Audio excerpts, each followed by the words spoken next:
여보, 우리가 나이 들면 어떻게 될까요? 그야 당연히 둘이서 재미있게 살겠지. 근데 한 명이 먼저 가면? 갑자기 그게 무슨 말이야? 오늘 무슨 일 있었어? 아까 1503호 할머니를 봤거든요. 그 할머니는 혼자 사시는데. 화창한 봄날, 제가 일하는 병원에서 한 특별한 순간을 맞이했습니다. 오늘 젊은 부부의 아기가 분만실에서 태어났거든요. 너무나 행복해하며 태어난 아기를 웃는 얼굴로 보고 있는 부부를 봤을 때, 저는 문득 20년 전 제 남편과 나눴던 대화가 떠올랐습니다.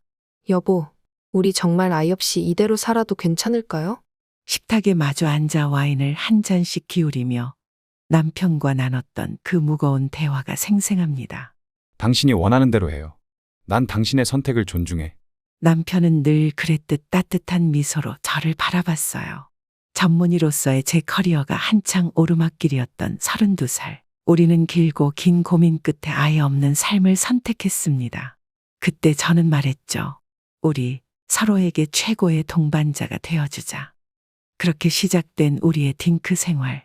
강남의 번듯한 아파트에서 살며 매년 2번씩 해외여행을 다녔고 취미로 와인 모임도 하고 주말이면 브런치 카페를 찾아다니며 알콩달콩 지냈어요. 주변에서 보기엔 우리가 꿈 같은 삶을 사는 것처럼 보였겠죠. 그렇게 20년이 흘렀습니다. 언니, 진짜 부럽다. 나도 딩크로 살 걸 그랬나? 대학생 아들을 둔 동생의 말에 저는 그저 웃음으로 답했습니다.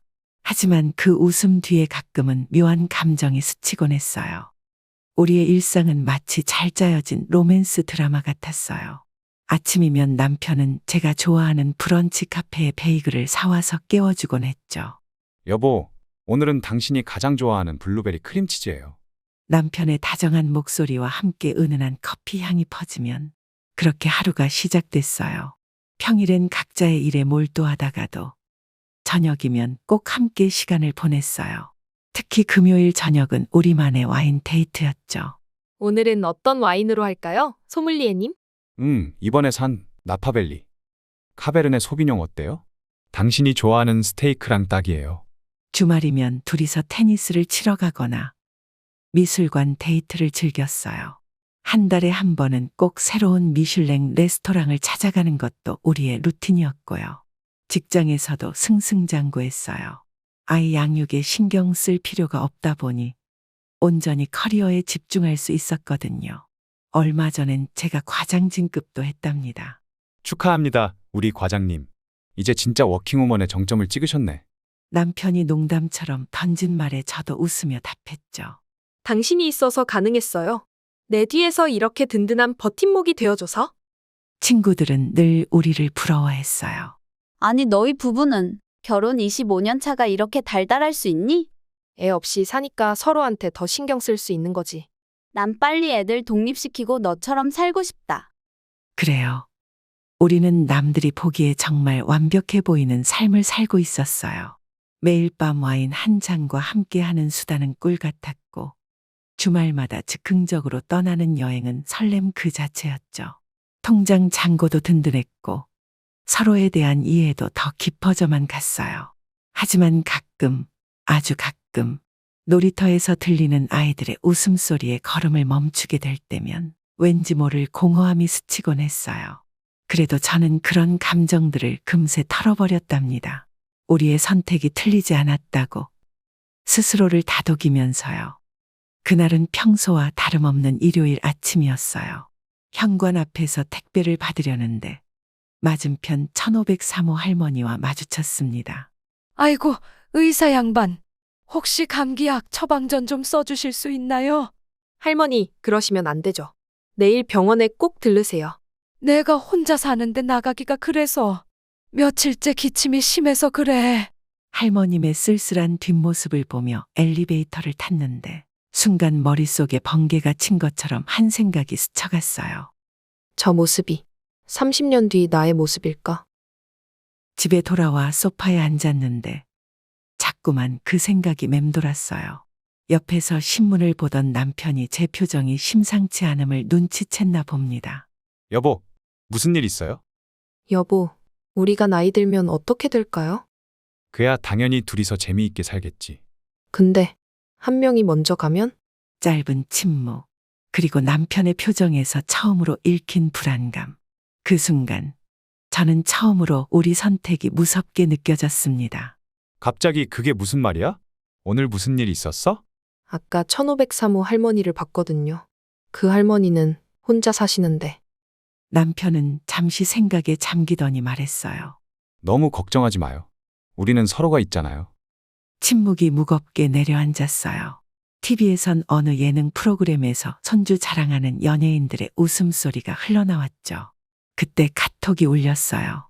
대학 동창 단체방이었는데 친구들이 손주 사진을 연달아 올리고 있었어요. 우리 서진이가 벌써 말을 하네. 우리 손주는 이제 걸음마 시작했어. 민우는 벌써 엄마 아빠라고 말을 하더라고. 스크롤만 하다가 결국 아무 말도 못하고 단체방을 나왔어요. 창밖을 보니 아파트 놀이터에서는 아이들과 함께 주말을 보내는 가족들이 보였고, 벤치에는 손주를 안고 있는 할머니들이 도란도란 이야기를 나누고 계셨어요. 여보, 응. 우리가 어쩌면 실수한 걸까요? 남편은 말없이 제 어깨를 감싸 안았어요. 하지만 저는 자꾸만 1503호 할머니의 모습이 눈앞에 아른거렸죠. 창백한 형광등 아래 홀로 앉아 기침약을 찾고 있을 그분을 생각하니 갑자기 우리의 화려했던 일상이 마치 사막의 신기루처럼 느껴졌어요. 그날 밤 평소와 달리 와인 한 잔 하자는 남편의 제안도 거절했어요. 오늘은 좀 쉴게요. 제 목소리가 평소보다 조금 낮게 깔렸나 봐요. 남편이 걱정스러운 눈빛으로 저를 바라봤지만 더 이상의 말은 없었죠. 침대에 누워 천장을 바라보는데 마음이 이상하게 무거웠어요. 창밖에서 들려오는 아이들의 웃음소리가 귀에 맴돌았고 옆집에서는 아기 울음소리가 희미하게 들렸죠. 평소 같았으면 그저 스쳐 지나갈 소리들인데 오늘따라 가슴 한켠이 덜컥 내려앉는 것만 같았어요. 이불을 끌어당겨 턱끝까지 덮으며 생각에 잠겼어요. 우리가 누리는 이 모든 것들, 매주 가는 미슐랭 레스토랑, 매년 2번씩 떠나는 유럽 여행, 고급 와인으로 채워진 와인셀러, 최신식 가전으로 꾸며진 집, 이 모든 게 갑자기 허상처럼 느껴졌어요. 우리의 화려한 현재가 먼 훗날의 쓸쓸함을 위한 대가는 아닐까? 그 생각이 들자마자 온몸에 한기가 돌았어요. 옆에서 책을 읽던 남편의 따뜻한 숨소리가 들렸지만 왠지 모르게 더 외롭게 느껴졌죠. 마치 30년 후의 고독을 미리 맛보는 것처럼요. 잠을 청하려 했지만 자꾸만 1503호 할머니의 모습이 떠올랐어요. 그분은 지금 누구의 목소리도 들리지 않는 적막한 집에서 혼자 기침을 하고 계실 텐데 문득 깨달았어요. 우리가 누리는 이 모든 호사스러운 일상이 어쩌면 먼 미래의 쓸쓸함을 위해 지불하는 값비싼 보험료 같다는 거려. 베개를 더 높이 베고 누우며 한숨을 내쉬었어요. 창밖으로 보이는 달빛이 유난히 차갑게 느껴졌죠. 그 달빛 아래서 문득 생각했어요. 우리가 선택한 이 삶이 결국에는 더 큰 외로움으로 돌아오는 건 아닐까. 그 주말 우리는 평소처럼 한강 공원을 산책하고 있었어요. 그런데 우연히 마주친 광경이 제 발걸음을 멈추게 했죠. 요양보호사로 보이는 젊은 여성이 할머니의 휠체어를 밀고 있었는데 그 모습이 너무나 쓸쓸해 보였어요. 여보, 잠깐 벤치에 앉을까요? 차가운 봄바람이 불었지만 제 등에선 식은땀이 흘렀어요. 당신 얼굴이 안 좋아요. 무슨 생각을 그렇게 하는 거예요? 나중에 우리도 저렇게 될까 봐요. 아니, 저보다 더 못한 상황이 될 것 같아요. 남편이 제 손을 꼭 잡았어요. 하지만 이번엔 그의 따뜻한 손길도 제 불안을 잠재우진 못했죠. 며칠 전에 뉴스 봤죠? 노인 고독사 기사요. 여보, 요양원에 가더라도 우리는 면회 올 자식 하나 없을 거예요. 옆 침대 할머니는 자식들 오는 날이라고 예쁜 옷 입고 기다리는데 우리는 목이 메어 더는 말을 잇지 못했어요. 남편도 한동안 말이 없었죠. 우리 둘 다 똑같은 생각을 하고 있다는 걸 알 수 있었어요. 그때 옆 벤치에서 왁자지껄한 소리가 들렸어요. 세 자매로 보이는 중년 여성들이 노모를 모시고 나왔더라고요. 엄마, 이거 드세요. 언니가 직접 만든 김밥이에요. 아이고, 귀한 것. 뭘요? 다음엔 제가 만든 도시락 가져올게요. 막내야, 너는 요리도 못하면서. 그들의 웃음소리가 봄바람을 타고 들려왔어요. 문득 제 뺨을 타고 눈물이 흘러내렸죠. 여보, 응. 우리가 너무 이기적이었던 걸까요? 너무 현재의 편안함만 생각했나요? 우리를 위한 선택이었잖아요. 그 선택이 이제는 부메랑이 되어 돌아오는 것 같아요.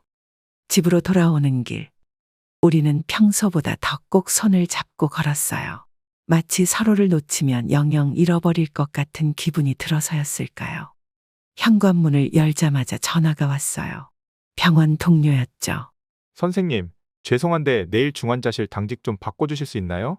애가 갑자기 많이 아파서요. 순간 머리가 멍해졌어요. 아, 맞다. 나는 저런 전화조차 받을 일이 없겠구나. 그날 밤 남편과 저는 오랜만에 발코니에 나가 별을 보며 이야기를 나눴어요. 여보, 우리 어떻게 해야 할까요?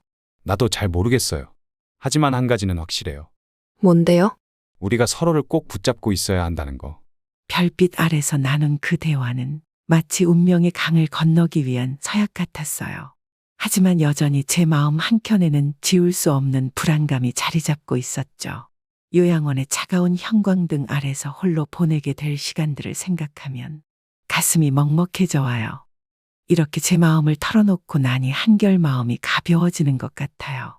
하지만 여전히 답을 찾지 못한 질문들이 제 마음을 무겁게 만듭니다. 제가 너무 미래를 비관적으로만 보고 있는 걸까요? 병원에서 매일 마주하는 환자분들의 모습이 제 불안감을 더 키웠는지도 모르겠어요. 특히 혼자 사시는 어르신들을 볼 때마다 저게 미래의 내 모습이겠구나 하는 생각에 가슴이 먹먹해져요. 요즘은 이런 생각도 해봅니다. 우리가 자식은 없어도 조카들과 더 끈끈한 관계를 만들어가면 어떨까? 반려동물을 키우면서 제2의 가족을 만들어 볼까? 의미 있는 봉사활동을 시작해서 더 많은 인연을 만들어 갈까? 하지만 이것들이 진정한 해결책이 될 수 있을까요? 때로는 이런 생각도 들어요. 우리가 아이를 낳지 않은 것이 이기적인 선택이었다고 해도 그 선택에는 분명한 이유가 있었다고요. 하지만 그 선택의 결과로 마주하게 될 미래, 우리는 어떻게 준비해야 할까요?